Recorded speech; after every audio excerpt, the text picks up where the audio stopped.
Sangat wajar ya bahwa, rating itu mereka akan melakukan pemantauan dari waktu ke waktu.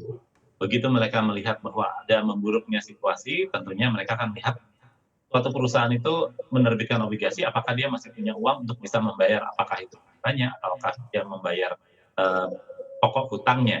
Nah, kalau misalnya kondisi ekonominya tidak membaik, kemudian, bisnis di sektor tersebut juga sangat, tidak menguntungkan, tentunya bisa membuat perusahaan tersebut gagal bayar. Nah, ini yang pasti akan memicu perusahaan rating akan melakukan penyesuaian terhadap apakah terhadap outlook-nya, tadinya positif atau stable menjadi lebih rendah seperti negatif dan sebagainya, ataukah bahkan sampai ke penurunan ratingnya dari misalnya double A menjadi, single A dan seterusnya.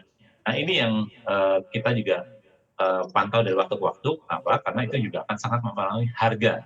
Begitu terjadi penurunan rating, tentunya harganya akan juga mengalami penurunan. Sebab obligasi ya korporasi yang bersangkutan akan mengalami peningkatan risiko, sehingga investor akan menjauh. Begitu menjauh mereka akan melakukan penjualan terhadap obligasi korporasi tersebut. Nah, terkait dengan penurunan rating itu, banyak rating-rating yang memang sangat terpengaruh seperti misalnya kita melihat, manufaktur, kemudian juga misalnya, otomotif dan sebagainya itu akan sangat terpengaruh.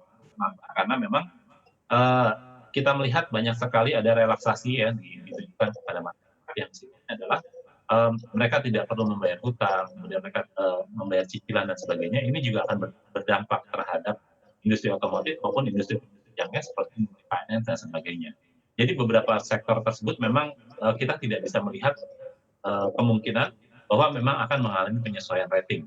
Nah, tapi ada juga, company-company yang kemudian mengalami keuntungan atau diuntungkan dengan situasi seperti ini, seperti misalnya telco, di mana, semua orang saat ini sangat bergantung untuk bisa mendapatkan layanan internet dan sebagainya, hal tersebut yang, justru akan sektor tersebut yang akan mengalami perbaikan.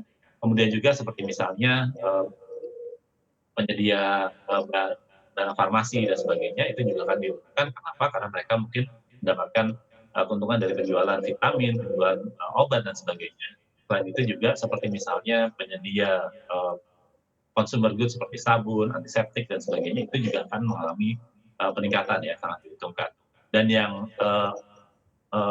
turbulence proof adalah tentunya industri, makanan ya, di mana makanan ini sangat dibutuhkan, situasi seperti apapun, nah ini juga akan tetap stabil.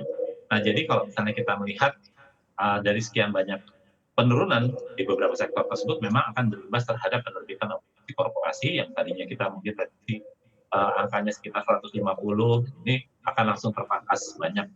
Bahwa, eee, tahun ini mungkin kita melihat ya, tadinya ada obligasi korporasi yang jatuh tempo itu 105 triliun. Nah, tahun ini mungkin kita melihat penerbitannya tidak akan melebihi obligasi yang jatuh tempo.